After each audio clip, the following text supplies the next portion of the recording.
10 seconds. 5, 4, 3, 2. Good afternoon. Welcome back to Trade Talks. I'm your host, Jill Malandrino, Global Markets Reporter at Nasdaq. We're coming to you live from Georgetown University's McDonough School of Business, and we're at the DC Blockchain Summit. Joining me for this segment is Ron Smith. He's a partner at Norton Rose Fulbright. Let's talk about this. What is your involvement with the Chamber of Digital Commerce? Sure, Jill. Norton Rose Fulbright's been involved with the Chamber basically since its founding. This is the third year, I believe, that we've been at the conference. We are the legal heads of the Smart Contracts Alliance, which is a group that is part of the Chamber, which is focused on developing, sponsoring, and really enriching understanding with respect to smart contracts as they evolve in this ecosystem of distributed ledger technology. We took the lead on a paper that was put out about a year and a half ago, which seems like ages ago now, talking about smart contracts and related issues, and we contribute a lot to a number of other things that are coming out of the Chamber. And we've really just been impressed to see how this thing's grown every year. It's really interesting compared to the coverage over the past couple of years, how it's grown, and also the variety of topics, everything from the technology, where it's being used, the regulatory issues behind it. So it's a wide variety of coverage that we've had. But what's your firm doing within the blockchain space? Well, our firm is an international law firm, so we're basically on just about every continent with the exception of Antarctica, which means that we've had some leadership, a lot of it out of our London office, that really from a very early point decided that we were going to be cross-disciplinary, cross-jurisdiction, and be able to handle a lot of transactional issues, securities-related issues, IP, and now as we're seeing regulatory and even disputes happening in the space, we're really trying to be able to cover all that, and a big point that we have as a firm is really trying to have integrated groups on an international basis that are communicating frequently, keeping each other involved, and introducing each other to common clients and those sorts of things. Well, what are some of the major developments that you've seen over the past year? Well, the level of interest is a lot related, I think, in my mind, to what we saw with ICOs and the appreciation and volatility of cryptocurrency over the last year. I mean, those really were the headline makers over and over again.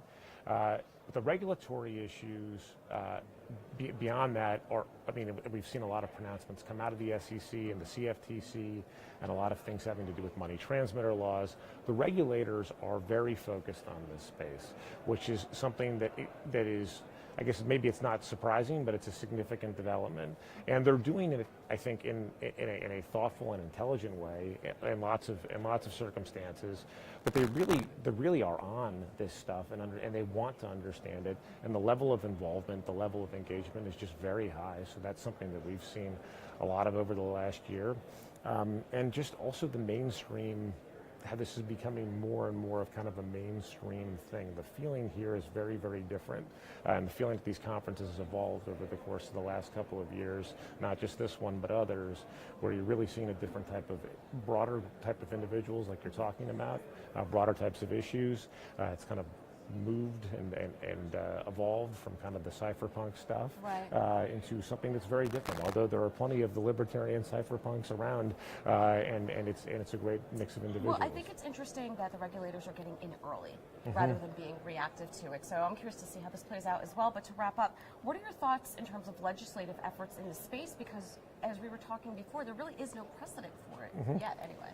Well, there's a rich debate taking place amongst the individuals in this space, and I think a lot of legislators want to get out front and be helpful and try to make sure that things that are done in the blockchain are like admissible into evidence in disputes if they need to be, or that they're enforceable and those sorts of things. And they're trying to take steps to make sure that that's recognized under law. And it's a real balance to make sure that if we're going to do that, those definitions are done properly and that they're actually necessary at the end of the day. I know one thing that's so fascinating is 20 years ago or so, we actually had a real debate about whether or not courts would accept electronic contracts over the internet. And this was a major deal, right? And it spawned a lot of legislation that we have out there and is still used. But the idea doesn't really percolate up in my mind anymore. Will a court enforce this electronic agreement. It just seems like a silly thing to be worried about in certain circumstances.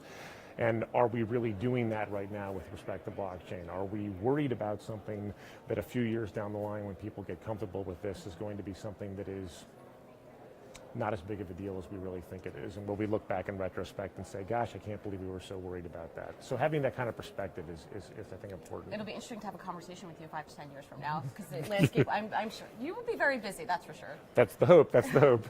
Well, thank you very much for joining us at GU today, and thank you for joining me throughout the day. I'm Jill Malandrino, Global Markets Reporter at Nasdaq.